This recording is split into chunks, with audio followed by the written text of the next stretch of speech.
live and 3, 2, go. Good morning and welcome to Money Monday on the Daily Huddle.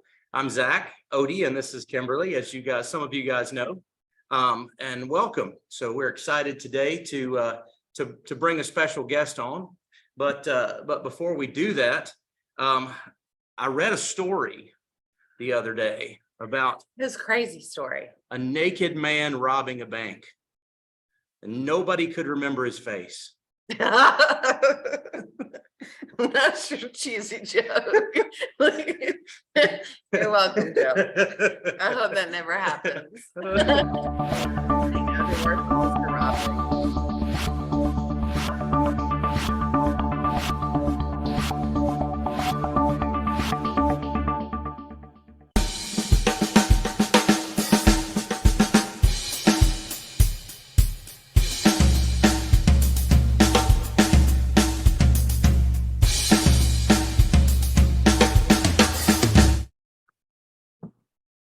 Well, good morning, everyone.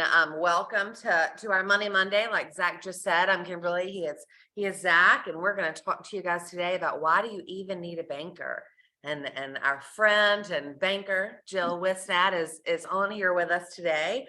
But before we talk to her, we have a few questions for you guys. Zach, you want to ask them? Sure. All right, Chase.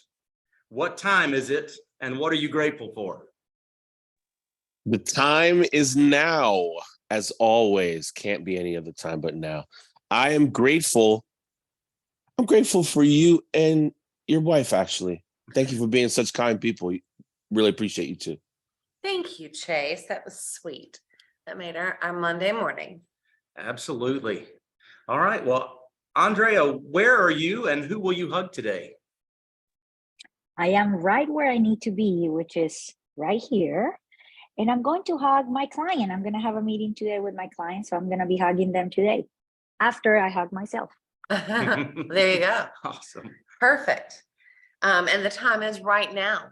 And we weren't late, Jill. All right. Well, Sorrel, how are you this morning? Good morning, folks. I'm tempted to say I am a smart ass. Oh, thankfully your phone cracked up. That's good though. Because if not, you'd have cracked me up. I am fantastic. I am happy and excited to be alive. Good. Well, it feels like a good Monday. It feels like a good day.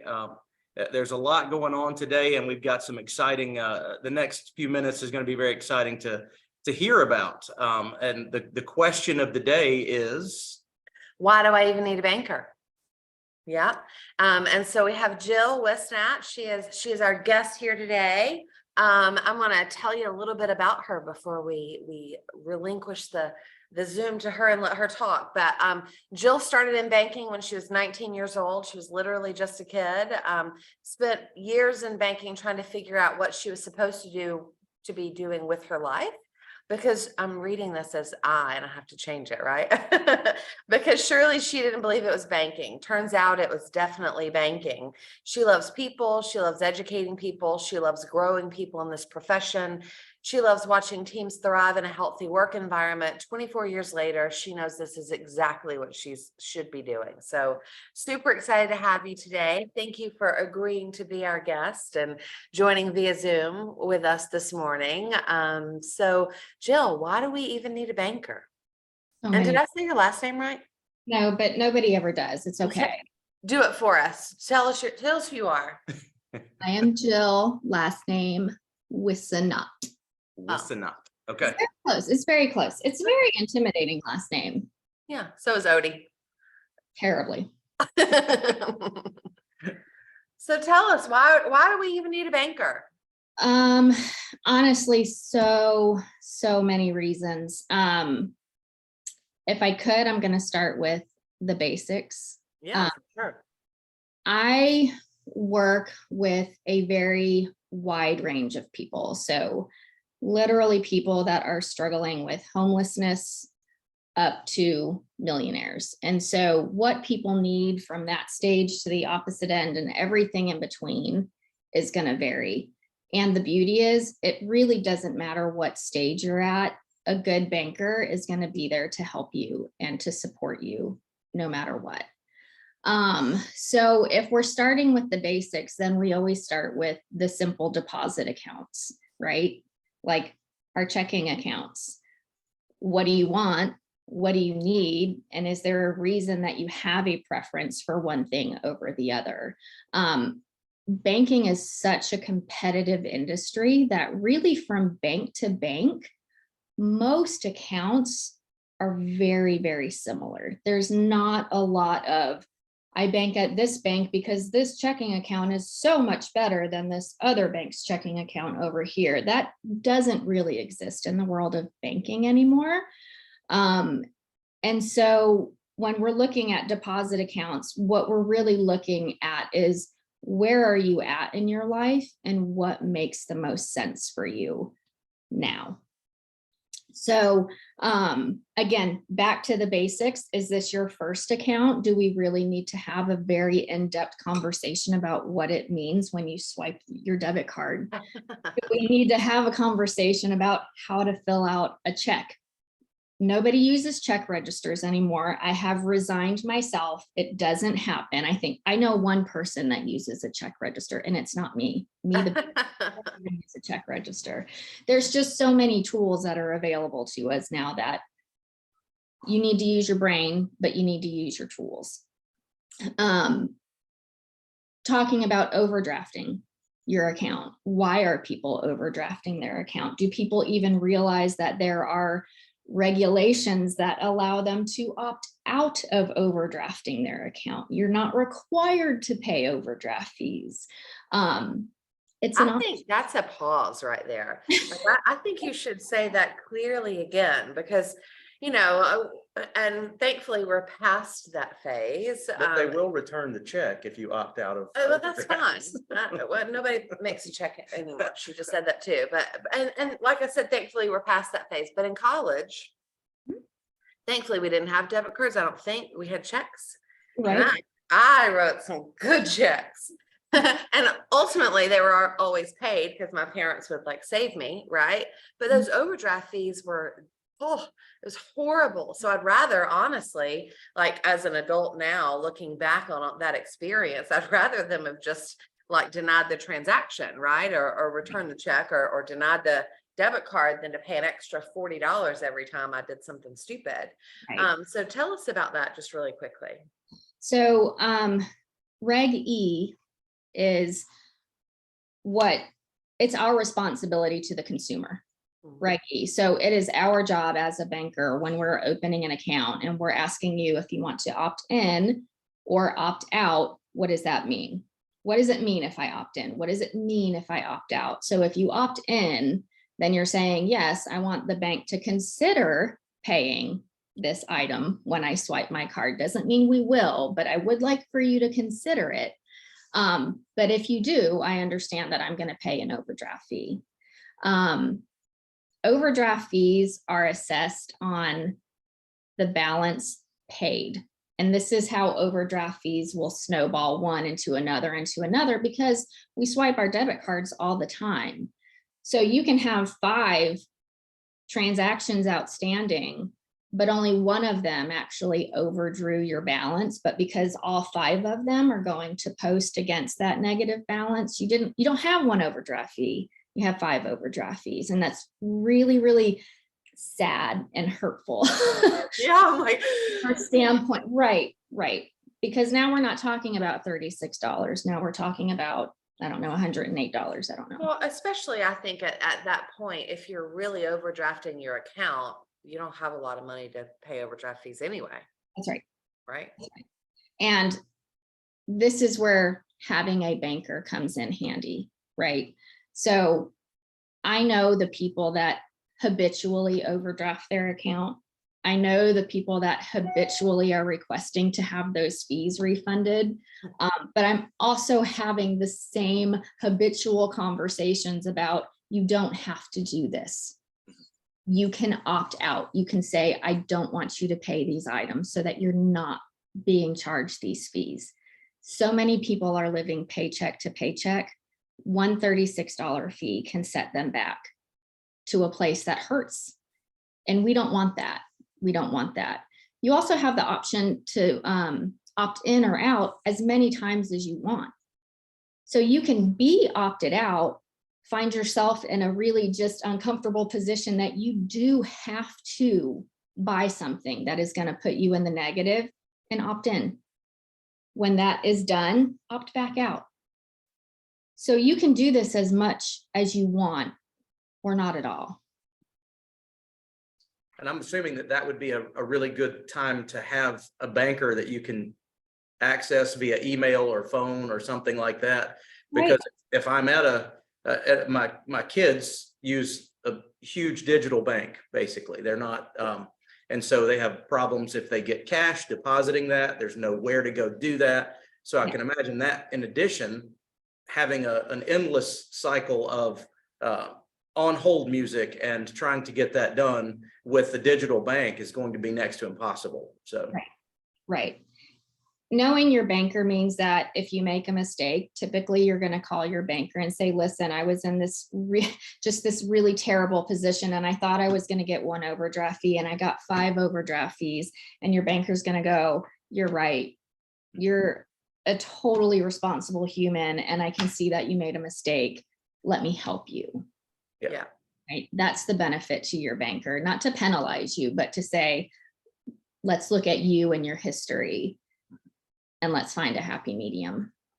So.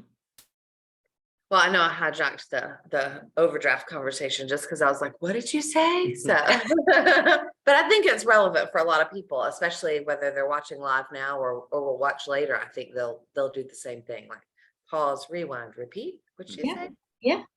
Yeah. It's important. The next thing that I wanted to move into is a savings plan, because again, no matter where you are in life, you need to have a savings plan of some sort. So 1, do you have one? And 2, how established are you in the process? It's very, very important as you create a savings plan that you learn and understand that it is a livable savings plan. I talked to my child until I am blue in the face about this. He has these, great plans that I'm going to take, almost my entire paycheck and I'm going to stick it into savings every single month. And little by little, he's pulling from that savings because he needs it for this or for that. And I'm like, if you would just take a reasonable amount that you feel comfortable that you don't have to touch and put it into a savings account, you'll actually save money that way. Just it's magic. Crazy. Crazy.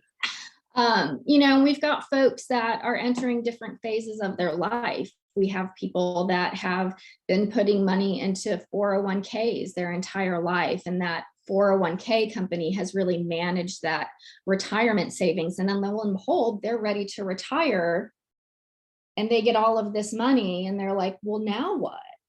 I have all of this money. Yeah. Right. And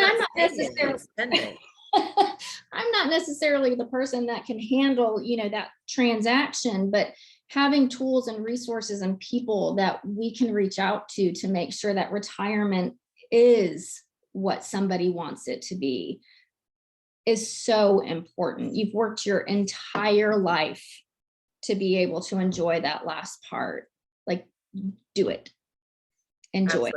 Yeah. Enjoy it.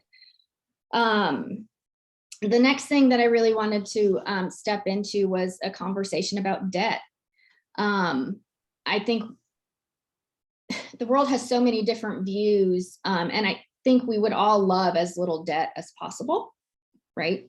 I know I do, but we don't live in a world where that's an easy thing to have. And so the first thing that we do with people is really try to get people to understand what your credit score means, and to get people to understand that their credit score is their negotiating tool in terms of borrowing. So when you have somebody that comes in and is applying for a loan with a 550, that we need to pause. We need to stop and have a conversation about where you are and why you're where you are.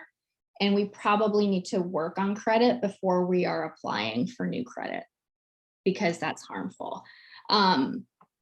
Most people are not in a position to go out and write a check for a new or newer vehicle. Most people are not in a position to write a check for the house that they want to live in, right? And so we have to be good stewards and teach people how to use credit wisely. A good banker is somebody that you can sit across from a desk and say, how do I get this home? Like, my goal is to be a homeowner. How do I do that? And sometimes it's having really tough conversations with people about their patterns, their habits, and saying, if this is what you want, there's things that have to change. Do you find they're receptive when you have those tough conversations? I mean, if they're serious about what their goal is, yeah, of course, and again, it's not always me being able to fix the credit issue, but it's starting the conversation and it's helping them find resources that will get them to that next step. There is no banker that's going to solve everybody's problems, but we need to be open, receptive, know our boundaries, and know our resources, right? There's other bankers sometimes that we have to refer things to that are really great bankers that can do things that we can't do. And so, it's no different in that. And then really the last thing that I wanted, I have two more things that I wanted to touch on. One is for business owners. Owning a business is so much more intricate than being a consumer. There's a lot of niche markets. One doesn't always apply to the other. There's different areas. And so in terms of business, you really need a good banking team. You need good lenders. You need good deposit analysts. You need a good treasury department. You need somebody that can sit down, talk to you, have a conversation and say, what's working, what isn't working, where can we come together and really help you build, help you grow? Because at the end of the day, that's where most of our businesses are. And so it's too big. It's really too big of its own category for me to get too in depth about it. But business owners, more than anybody else, need a good banker. They need a good bank contact. And then the last thing, which is the most relevant thing I think that every single banker is dealing with right now, is fraud. Fraud is so prevalent. It is all consuming at times. And it's affecting people every which way. So people's debit cards information gets hacked. People's credit card information gets hacked. People's emails are getting hacked. People are getting fake text messages from what they think is their bank, and it turns out not to be their bank. I don't have enough fingers and toes on a weekly basis to tell you the amount of times that I encounter fraudulent activity for our customers. And people get frustrated, but we have gotten to a point that we have to be so vigilant and we have to be so careful about the transactions that we are allowing on our customers' accounts. Because at any given time, somebody can come right in and swoop your money right out of your account. And it takes twice as long to get that money back as it did for them to take it out. Yeah, for sure. And we've seen that, obviously, personally, probably everyone has. But we see that a lot with our senior clients. And so I know Sorrel has his hand raised, so I want to ask you this question, then we'll go to the gallery and see who has questions, because I think this is a fascinating conversation. But is there something, or what could we do for our senior markets to protect them more, because they are more vulnerable? Can you say that word? Vulnerable. They are more that, right? Because they don't know, and they're like, oh, my bank, and they click the link, and, texting and email and all of that is just totally different anyway, right? So is there something out there for them specifically, or what do you recommend for their kids to be on joint accounts, or like, how do we help them protect against fraud? There's a lot of ways. One is, I always tell people, if you do anything online, please either have a separate checking account or a credit card that you are using for those purchases. Because once a debit card or a credit card number gets compromised, if it's to your account, they've got access to all of your cash. So you always want the cash that is accessible to be limited. If you're using a debit card, and then of course with a credit card, you can dispute that, and that's not affecting your cash, right? That's its own account. And so if there's something fraudulent that comes up, it is certainly an inconvenience, but it doesn't stop you from getting groceries the next weekend. Yeah. So, that's always one thing that we recommend. Another thing is, if you are getting text messages from your bank saying that you have a fraudulent charge and it's being followed up by a phone call or something like that, call your local bank branch. Don't give out information over the phone. And we say this over and over. You don't need to verify your social. You don't need to verify your user ID and your password. You don't need to verify those things. Call your local bank. Yeah. Or go into your local bank and sit down with somebody and get to the bottom of if you have fraud, or if you are dealing with a fraudster trying to commit fraud on your account. Yeah. Awesome. I think that's the best thing I ever heard was, if you're questioning the other end of the phone call or the text message, don't do anything.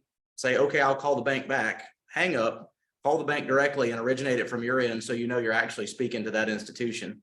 And on the text message thing, I just hit report junk. I mean, I just delete report junk. But I'm trying to get my parents and her parents to understand this too. So, and there's so many things. I know we're running on time, and I want Sorrel and everybody to have questions for Jill. But I will say this, that I made a comment on the soccer sideline several years ago that relationship banking was dead. And one of Jill's people that she works with was a soccer dad on the sideline, and he said, I challenge you on that. And basically that's where our relationship with the bank that she works with started, and they have proven me incorrect. So don't give up on that. But Sorrel, what's your question? My question is related to the statement you just made, Zach. Jill, the banker you speak of, like, do we really need a banker? Sounds like a dream partner, someone who seeks to understand you, someone who will actually be on your side, help you grow, help you get to where you want to be. And I think, like me, most people are probably thinking, well, where do I get that relationship with a Wells Fargo, a Chase, or a Nations Bank? Do I develop that relationship with somebody at the end of the phone on the customer service line? What do I do what does someone do to develop such a relationship with any bank you bank with? Walk in the door. Walk in the door. I know a lot of what we do these days is done through email. And honestly, I met Zach through email. I mean, I can probably count on one hand how many times. Have you ever seen him? I think I saw him. I think I've seen him one time in real life. So Jill, when yes. you walk through the door, who do you develop that relationship with? Initially, really whoever you want. For some people, their banker is a well-seasoned teller. For some people, their banker is the person that opens the account, services the account. For other people, it's the branch manager that they're having to deal with for, I don't know, whatever reason, whether it's a lending reason or they've had an issue on their account, or they just prefer to speak to the branch manager. Sometimes it's that person. If you're a business owner, a lot of times it's a commercial lender. Your banker is the person that you can go into the bank and say, or pick up the phone or send an email and say, I need help. I have a question. I have this going on. What do you suggest? It is the person that always has your best interest at heart. Yeah, and if turnover at the branches is a concern, how would one circumvent the impact of turnover in the banking staff if you do go in?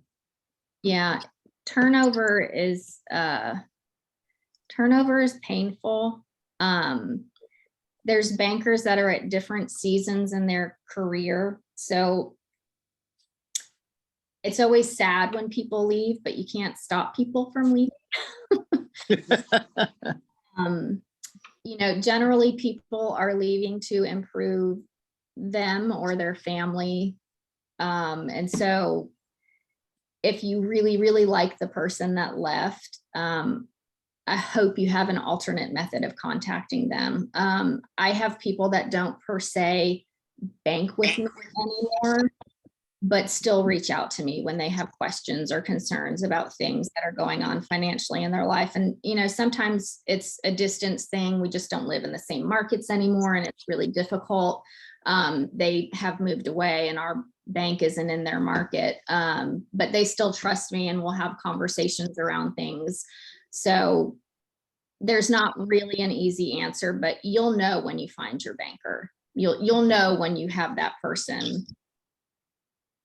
And then get Thank their you, cell Jill. phone number. Right. I'm just kidding. So, Jill. and I have zero problem with a shameless plug, but you know, tell us who you're with and where all you're at. You have a somewhat nationwide audience, but what areas of the country are you guys in, and that kind of thing.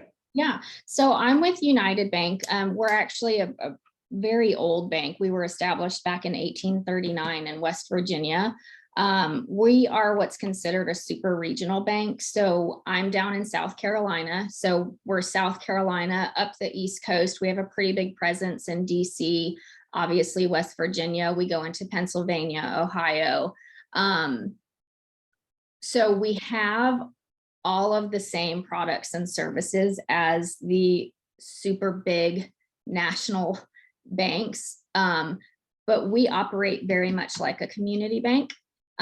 Every single market has a market president that makes decisions locally. So we're not going to a loan committee in West Virginia saying, hey, this coastal town here is trying to do this thing that they won't understand.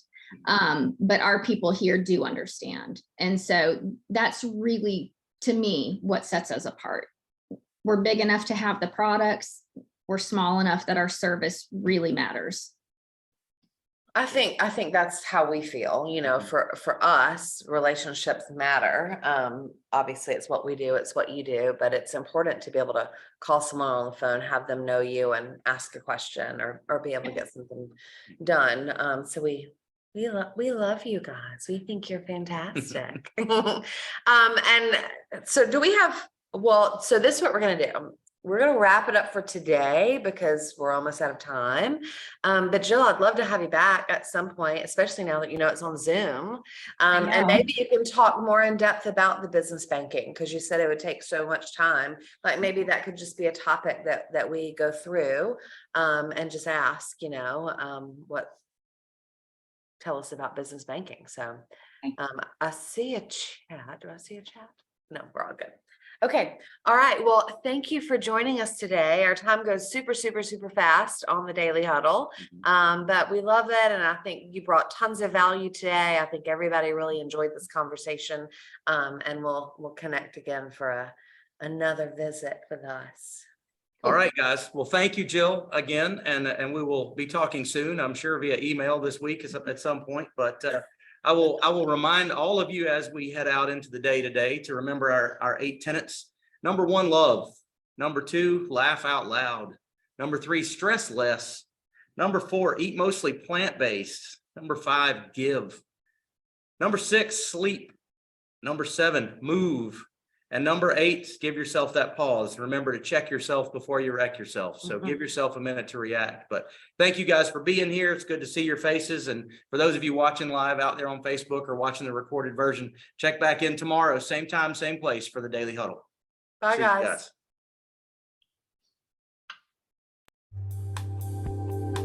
Bye. Thank Thank you. you. See you Bye, tomorrow. Awesome job. Appreciate you. Bye. Bye. Thank you. Thank you.